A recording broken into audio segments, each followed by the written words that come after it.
Hi, this is Jerry Orrs reporting for ArtStation. Right now, we are with Marc Petit. He is the general manager for Unreal Engine. Marc, thank you so much for being here today. Now, for people who don't know, and this is something so amazing about the Unreal Engine, not only is it probably the most powerful video game engine out there right now, but it is also extremely diverse. It is being used in a whole wide range of industries and a whole wide range of applications. Probably one of its most famous applications is being used as a visual effects tool on major productions like The Mandalorian. And Marc, the first thing I want to ask you is, how did this shift come about? If you look at Unreal Engine's history, this is not something that, has been occurring for the last 2 decades. This is something that is extremely recent and extremely quickly moving. So can you talk a little bit about the origin of this major shift? Yeah, first of all, thanks for having me. It's a pleasure to be here. And, we love our station at Epic. And so we're honored to be with you today. So, yeah, I think first of all, Unreal Engine is an overnight success, 20 years in the making. Relentless engineering and vision from our CEO to Tim Sweeney. And I guess the perceived acceleration in the recent years have been the result of, I think, of two things. First, our software is free, source code on the internet, so there is no, people can try on their own. And we've over the years, and when I joined in 2016, we actually start to double down on, making things easier to learn, easier to use, better connectivity of the engine with a lot of other data. So, and I think that on one end, combined with the fact that the hardware is so much better. I mean, I don't think anybody had predicted that we would get ray tracing in real time as early as 2018, and therefore, and I think we did a good job of extracting the max out of that hardware. That's one thing Unreal Engine is good at, is for any given hardware, you'll get the maximum quality that you can hope from that hardware. And combined so with the innovations of NVIDIA, the real-time graphics, RTX, plus we can reach a level of visual fidelity that is amazing. And then it's easily scriptable with a blueprint, and the rest is, as you said, adoption across the board, even for the high visual fidelity use case, but also people do things like drug discovery with the engine. It's such a versatile tool. Real time makes it so much easy, and it's really easy to adjust to any one of the workflows. So it's a great, it's been a great story so far. It really has, and I'd love to talk more about real time because that's definitely a big headline in Unreal Engine 5. But before then, I want to talk a little bit more about just the change from 2016, because if you look at the release notes for Unreal Engine just from 2016, you see a clear shift in just the language used. In 2016, if you go all the way back and look at the release notes when you first started with Unreal Engine, it's focused on supporting new features, supporting new forms of data. And if you look at the most recent release notes, it's a different language. It's completely focused on what can Unreal Engine be used for, how can we allow those clients to use it better. So on the business side, on the technical side, can you talk a little bit about some of the challenges in shifting Unreal Engine to a much wider range of clients than it ever had before? So that was interesting. My background was 11 years at Autodesk, running products like Maya and 3ds Max and Flame, and it was interesting because I think we were doing the right things, but the velocity was certainly not what the market was expecting. Mm-hmm. And so when I was looking at Epic, I was envious of their speed and their scrappiness. And so when I joined and we started to work together, we really set ourselves up to retain the best of both worlds in terms of keeping the culture as a gamer, which is all about performance, uncompromised engineering, and adding that layer of productization, and focus and integration and polish, which is what's required so that an artist, not a game developer, could actually grab the engine and use it as a digital content creation tool. And I think that was, it was fun. It was difficult because it was definitely a little bit of a cultural shock. We set up a team in Montreal, which has a different mindset, a different profile, and we got the two teams to work together over time. Now they're one team, after 2 years, like 2016, 2017, both of 2018, we were separate teams. And then we merged those teams together back, at some point. And, that was, I think we've retained the thing. The other thing we owe it to is, we have on staff guys like Kim Libery, who doesn't need an introduction. Our CTO is this visionary man. He had this vision of visual effects in real time from before Epic, when he did Star Wars 1313 at ILM. And we all agreed to do project-driven R&D, and we're like, we will not release something until it actually works for a real life project. Software companies tend to have product managers to frustrate personas equally. That's not how we go about it.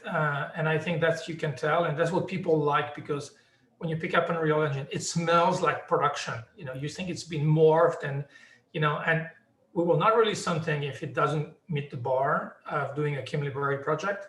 And that's a high standard. And I think that's kind of a seal of quality as well that we get.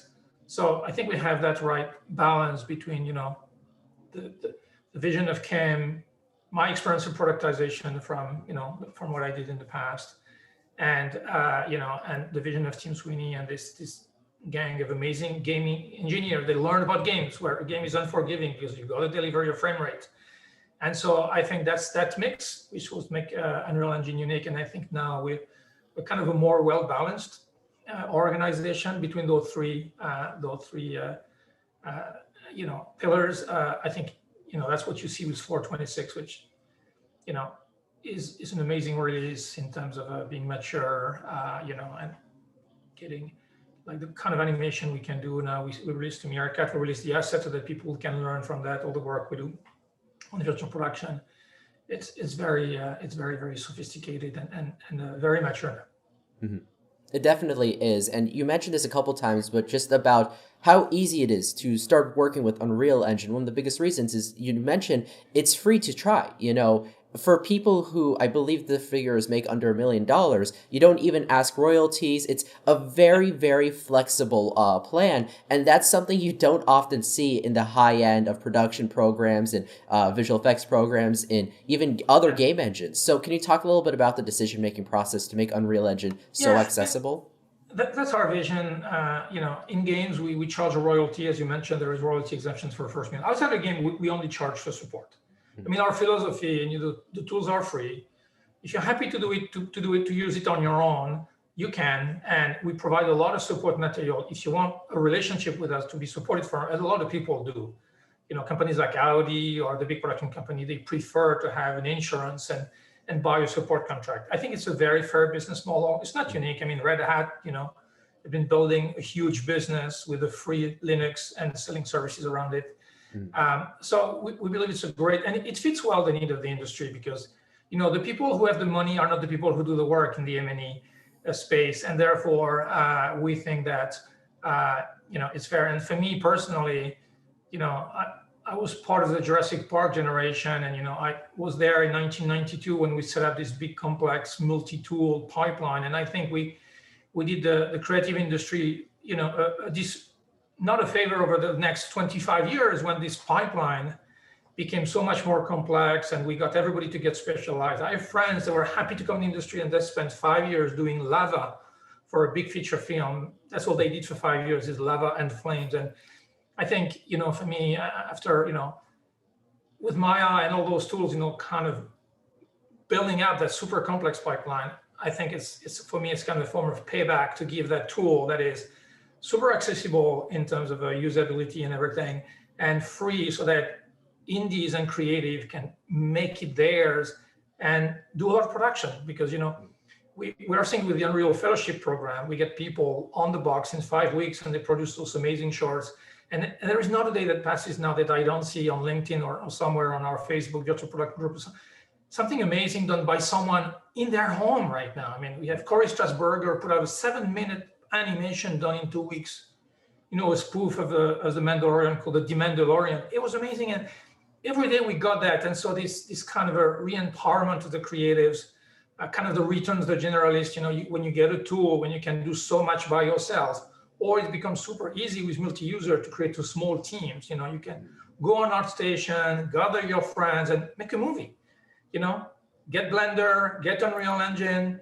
You got the studio right there. And through COVID last year, we've learned about the better usage of the cloud. I mean, we don't give it for free away to everybody, but in education, we give away a lot of Parsec licenses so that people from their home, even if they don't have the computer, can actually borrow a cloud workstation and learn Unreal Engine from their home. So I think that's, for me, the future, those connected virtual team, that's the future. And I think we are Unreal Engine is a pipeline in the box. You can do a lot of things. We're not perfect at all, but you can do your editorials, you can do your layout, you can do your animation, your effects, your rendering, you can do your color correction. You can do all of it in the engine. And I think that's super important, and it's for individual artists, for indies. And so that's why we have a business model that actually is coherent with that, again, which is the empowerment. If all you have is talent, you can still do it. Now, if you're a big corporation, you said, hey, Epic, I need you to stand behind your product, behind me, and support me. We'll do this. We'll charge for it. We have a very healthy business. And I think it's a good balance, and I think it's a good business model. So Yeah, I would totally agree. I think that is a very good balance. And you mentioned car company Audi, and I just want to mention to the viewers that Unreal Engine is being used by the automobile industry extensively. And I think that's such a good example of industries you never really expect to use a game engine is using a game engine. I know you called Unreal Engine a visual communication tool, and I think that's a really powerful way of describing it, and that's quickly what it's becoming. But are there any other industries you want to see Unreal Engine enter, or any other industries you are now seeing it enter? last year, it's just like somebody pushed the fast forward button on us through COVID. Because, we were dealing with the traditional suspect who have been using CG for 25 years, like automotive, architecture, film and TV. And so of course they were embracing Unreal Engine because, real time is very, today Unreal Engine is the most efficient way to create CG. It's just, it's just much more efficient as those multi-tools workflows.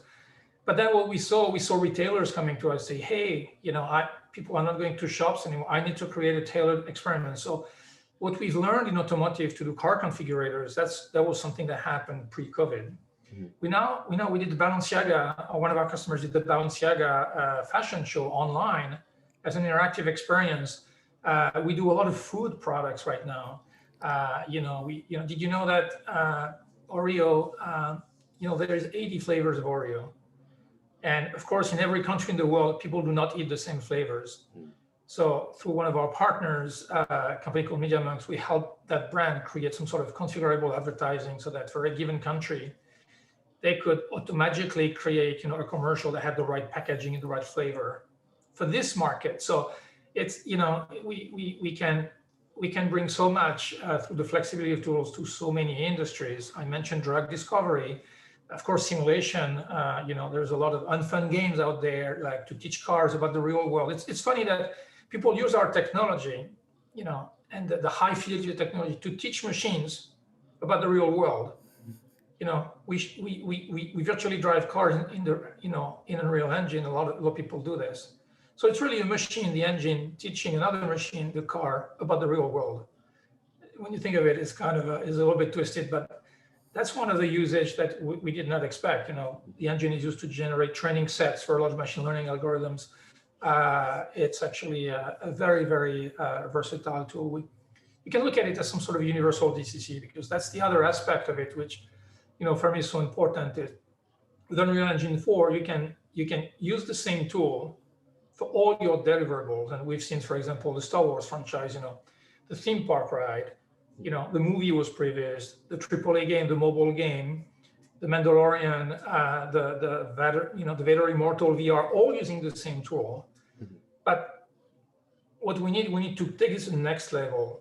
We need to allow people to use the same assets and the same tool to create this content. And that's the vision of Unreal Engine 5, where now we're going to have this Nanite virtualized geometry system. We're going to have Lumen, that real-time, for global illumination solution. So you can actually use the same assets. The Vader Immortal VR experience and the Vader in the movie finally can be the same file.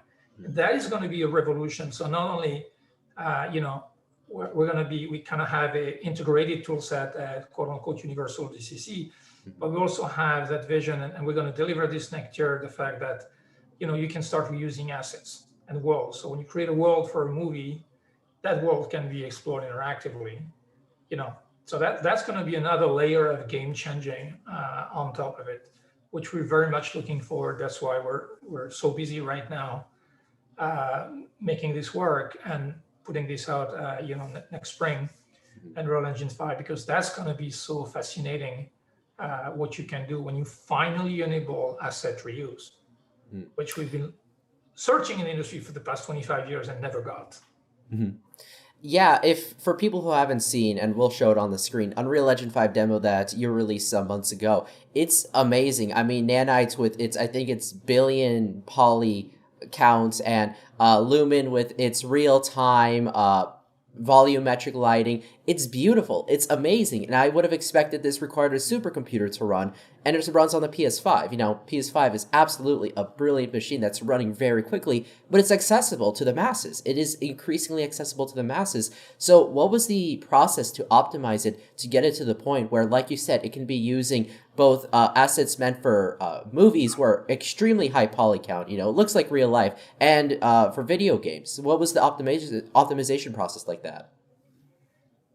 I cannot speak to that. It goes way above my head. But we've had a few brilliant engineers that have been thinking about that problem for a long time. And you know, that's the thing at Epic is we let them think about it. We don't put pressure or time frame upon them. We said, look, you had this idea, go ahead, knock it off. And they came up with some ideas, and then you know we added we have a lot of gurus at Epic. I don't know. We never advertise the people we hire, but you know, for ray tracing, you know, Juan Cañeda, he's the guy who did Maxwell. I mean, this guy knows a thing or two about rendering, and we have many more of those people.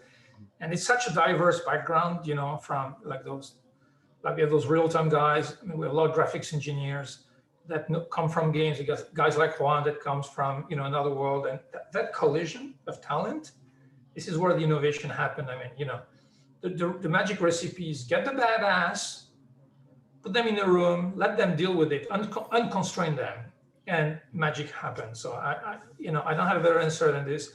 I know there's not a lot of published work on the technology. The source code will be on the internet at some point, so everybody can learn from. Just like our ray tracing implementation, you know, we were the first one to do the best ray tracing implementation, and the source code has been for the past 2 years on the internet. And we think it has contributed to help, you know, a lot of people embrace this new technology.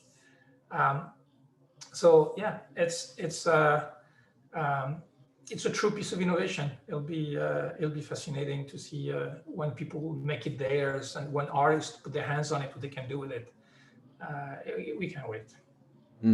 Yeah, the moments in the demo when the sun, I believe it was the sun, just moved across the sky, and you can see how the shadows and the reflections changed in that cave. I mean, that was mind-boggling. It seemed like a dream come true, you know, something that you always wanted in a program finally coming to reality. It was an absolute dream come true. Now, looking even beyond Unreal Engine 5, you've talked before that you want to implement, and we talked a little bit about cloud computing, but you also said you want to implement more AI into Unreal Engine. Can you talk a little bit about what you imagine there? Yeah, so there are two things, you know, and we're going to get a little bit in buzzword territory. It's cloud and AI, but it's really fundamental. I mean, the number one thing is, you know, we run much more stuff from the cloud, and the cloud is the way that, you know, you get a predictable user experience to any device. First in the cloud, you had 100 watt of power, so you always get a beefy GPU. And we're seeing, you know, and we're doing a lot of work now to cloud stream virtually everything. And that's one revolution. There will be cloud streaming VR before you know it. I mean, it's just a matter of bandwidth, and it will happen. So I think when you look at the future, the first thing is to realize, just like digital video, you know, you're streaming everything. 100% of the pixels you watch, whether it's television, set-top boxes, or a computer or tablet, 100% comes from the cloud. There is no airwaves broadcasting anymore. This is a thing of the past. It's all like cloud stream from a bunch of computers. So what happened to digital video will happen to interactive 3D. You know, so we'll have, you know, we will cloud stream everything so we can consume immersive interactive content from any device. And it's right around the corner. I mean, it's just a matter of getting 5G and getting the prices of GPU in the cloud down. So that's item number one. So we can run off everything off the cloud. And I mentioned this year we do all of our training on virtual classroom on the cloud. It's just working. It's a little bit expensive, but you know, this is gonna sort itself out over the next few months and year. So that's number one. Number two is the use of AI to simplify the content creation process. You know, we can teach machine learning algorithms a lot of things, and we're doing it. You know, and we will show next spring a lot of tools where we basically can assist users to not create content that's realistic, because we run on the cloud, we have so much data, we can have huge data sets, and in real time we can create solutions. I mean, I cannot go too deep in that, but basically we can assist the creative process using AI very significantly. Like look at our Quixel Megascan as an example. We can create those. It's photogrammetry based pipeline. Right now it's a bit of a closed pipeline, but you know, if you project yourself, today what we do, like we fly drones over a landscape, and then we use the tools of the trade. So of course we can use photogrammetry to 3D reconstruct the geometry that the drone was looking at. But we can also use image segmentation and say, oh, that's a road. Oh, that's a forest. Oh, that's a house. Oh, that's a car. Oh, by the way, I know that car. I can recognize it. And so why would I 3D reconstruct that car if I can look it up in my library? So you can see that, when you start to stitch together all the technologies that we have, especially if you run on an infrastructure like the cloud, where you can have all the compute you need on demand, you can considerably assist the process of creating the content. And so you'll see solutions where right now we're the only ones, the Quixel team is kind of the only one that can do Megascan content because the pipeline is closed. But you could move this on the cloud, and you could fly your own drones footage, and then we could do a good job of reconstructing that with a little bit of layer of AI magic on top of it, because again, we're not just going to stupidly look at the pixels. We will know what the pixels are because of AI. We'll know what the forest is. And we know in Raleigh, North Carolina, where I am, we know what the forests look like. So I don't have to 3D reconstruct the forest from the geometry. I can generate it because I know exactly what it is. These are oaks of average size, average density. And so, if you think about UE5, we'll go through infinite amount of content in real time, because that's what virtualized geometry means. It's like there will be no end to the world that you can render in real time. We're not going to bog down artists to create this world by hand. So we have big investment in procedural generation of content, and that AI assistance is going to be critical to manage that complexity. So that's a huge direction of research. We have, we have amazing results already. And we'll, over the next few months and year, we'll release a lot of new tools that's going to have that. And I think it's going to be liberating for small teams and for small artists. I think that's the takeaway is, why we want to do this, because we think we can take the drudgery out of the process of creating good looking content. And you want to create assets and use them to express yourself interactively, doing movies, doing pictures, doing AR, doing VR. And that's what artists wants. And I try to never forget that, I've always spent all my time in 3D the past 30 years. I guess it's 30 years now. But I try to keep in mind that it's just a minority of artists can use 3D right now, because the tools are not just right. They're not ready for the vast majority. And if you look at our own ArtStation, I'm very convinced that there's not a majority of people. They did their toe into 3D, but we have yet to give artists at large a tool that they want to use. And that's what I want to do. That's what we want to do at Epic, is give artists at large a tool that they want to use, and make sure that real-time 3D becomes a way to create content, imagery, or interactive content that's natural for everybody. And I think it happens with Unreal Engine, and it happens on the cloud, and it happens with AI. And that's what we do. I absolutely agree. And, just going back to Quixel Megascans, for people who haven't seen, the work created, just look at some of the tutorials, just look at ArtStation. I mean, the work people are making on ArtStation with Quixel Megascans, it looks like real life. I mean, it just looks like real life, and they're making it incredibly quickly because of how powerful those assets are. Now, we are running low on time, but what you talked about, the ability to work off the cloud, the ability to create photogrammetry, it's going to fundamentally change the industry. So, the industry has changed a lot in the last 10 years since 2010. Looking to 2030, what do you see the CG industry looking like? Again, I think it's the liberation of the creatives. I think, I'll take the example of Fortnite. If you want to put a tree in Fortnite right now, you have to start from scratch. It's not fun. It can be, you can always do this, but what about, we were able to, to fortnightify an existing tree and, take this process away from having to spend time just, to model trees by hand because they need to look slightly different. So there's a lot of automation, that can be servicing. And I think it's not a threat. Sometimes people think, oh my God, AI is going to take away, some of the job, but I don't think it's true. I think AI will empower creativity. Now, there's a lot of people that they are doing dull tasks right now. And we've all learned, in the evolution of the world that machines take over the dull task, and it's a good thing it's liberating for everybody anyway. And I think it will happen. So I think it's more assistance. It has to come through the cloud because of that horsepower that you need and those huge data set, because machine learning is actually quite stupid. It crunches a lot of data, figure out patterns, and reapply those patterns. I think, I don't think it will threaten the human intelligence anytime soon, because we're way more creative than that, and we're still faster than them. But the repetitive, the pattern, the machines will get that, and I think it will help a lot the artistic community. I'm deeply convinced of that. And so I don't know about 2030. But I know that the next 5 years are going to be fascinating, because when we can consume, when we get those AR glasses finally, when we can consume the content in 3D, the world will be different. Because right now, the people say, I can stick to photography. But, fast forward a few years when our kids will expect everything to be 3D. You remember that kid that was swiping a magazine and wondering why the image is not zooming? We all saw that video on YouTube, right? This is signifying the era to come digital. The same will happen in 5 years. Where how come I cannot change the point of view on that thing? And I think we got to be ready for a world where it's all 3D, because photography will still be there, but the main media, we foresee real-time 3D to be as prevalent as digital video. I cannot tell you when, but I'm getting ready for this time, and we want to bring the tools to bear so that when real-time 3D is the prevalent way of creating content, we want the Unreal Engine to be ready for that. I think almost everybody is probably very excited for the future you're talking about, where everything is 3D. Sadly, that is all the time we have. But Marc, thank you so much for talking to me about Unreal Engine.